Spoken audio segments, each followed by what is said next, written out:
Hello friends, പിറ്റേ ദിവസം രാവിലെ 8:30 ആയപ്പോഴേ ഞങ്ങളെല്ലാവരും കുളിച്ച് കീഴെ ബ്രേക്ക്ഫാസ്റ്റ് കഴിക്കാൻ വേണ്ടി വന്നു കേട്ടോ. ബ്രേക്ക്ഫാസ്റ്റ് ഭയങ്കര ഹെവി ആയിട്ടുള്ള ബ്രേക്ക്ഫാസ്റ്റാണ്. പിന്നെ ഒരു ജ്യൂസ് എല്ലാം കുടിച്ചു. പിന്നെ ഞങ്ങൾ ബസ്സിൽ കയറി ബാക്കിയുള്ളവർ ഫുഡെല്ലാം കഴിച്ച് വരാൻ വേണ്ടി വെയിറ്റ് ചെയ്യുവാണേ. അപ്പോൾ ശങ്കറിന് ഒരു കുഞ്ഞു ഫ്രണ്ടിനെ കിട്ടിയിട്ടുണ്ട് കേട്ടോ. അവൻ ആ കുഞ്ഞു ഫ്രണ്ടിനെ നോക്കിയിരിക്കണേനെ.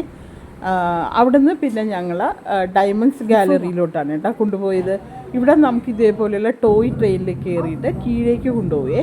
എന്നിട്ട് കീഴെ അണ്ടർഗ്രൗണ്ടിൽ പോയിട്ട് നമുക്ക് ഡയമണ്ട്സും ആർട്ടിഫിഷ്യൽ ഇതെല്ലാം സ്റ്റോൺസ് എല്ലാം ഇങ്ങനെ ഉണ്ടാക്കുന്നത് അതെല്ലാം നമുക്ക് അവർ കാണിച്ചു തരുവേ. അതിനുശേഷം നമ്മൾ തിരിച്ച് കയറിയ സ്ഥലത്ത് തന്നെ കൊണ്ടുവന്ന് വിടും. പിന്നെ നമുക്ക് അവിടെ ഈ ഡയമണ്ട്സ് എല്ലാം വാങ്ങാനുള്ള വലിയൊരു ഷോറൂം ഉണ്ട് കേട്ടോ ഇതിനോട് ചേർന്ന്. അവിടെ നമുക്ക് ഇഷ്ടപ്പെട്ട ഡയമണ്ട്സ് അല്ലെങ്കിൽ പേൾസ് എല്ലാം വാങ്ങാം. ഡയമണ്ട്സ് നമുക്ക് ഇവിടെ കിട്ടുന്നതിനേക്കാളും കുറച്ചൊരു വില കുറവുണ്ട്.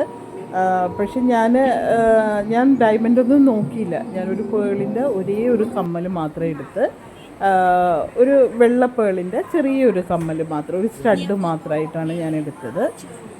ഡയമണ്ട്സ് നോക്കിയാൽ എല്ലാം തന്നെ 1 lakhന് മേലേക്കാണ് ഉള്ളത്. അതുകൊണ്ടിട്ട് അങ്ങനെ ഡയമണ്ടായിട്ടൊന്നും തന്നെ പർച്ചേസ് ചെയ്തിട്ടില്ല. ഇവിടെയാണ് കേട്ടോ നിറയെ ഡയമണ്ട്സ്, ഭയങ്കര കോസ്റ്റ്ലി ആയിട്ടുള്ളതൊക്കെ അവിടെ കണ്ടു കേട്ടോ. പിന്നെ ഞങ്ങൾ കൗണ്ടറിൽ വന്നിരുന്ന് കുറച്ചൊരു ഫോട്ടോസൊക്കെ എടുത്ത് ബാക്കിയുള്ളവർ വരാൻ വേണ്ടിയുള്ള വെയിറ്റ് ചെയ്യില്ല. ഇതാ ഞാൻ വാങ്ങിയ പേളിൻ്റെ കമ്മൽ. അങ്ങനെ കുറച്ച് ഫോട്ടോസും വീഡിയോസും എല്ലാം എടുത്ത് പിന്നീട് അവരെല്ലാവരും വന്നതിന് ശേഷം ഞങ്ങൾ ബസ്സിലെല്ലാവരും കൂടെ ഒന്നിച്ച് അടുത്ത സ്ഥലത്തേക്ക് പോയി.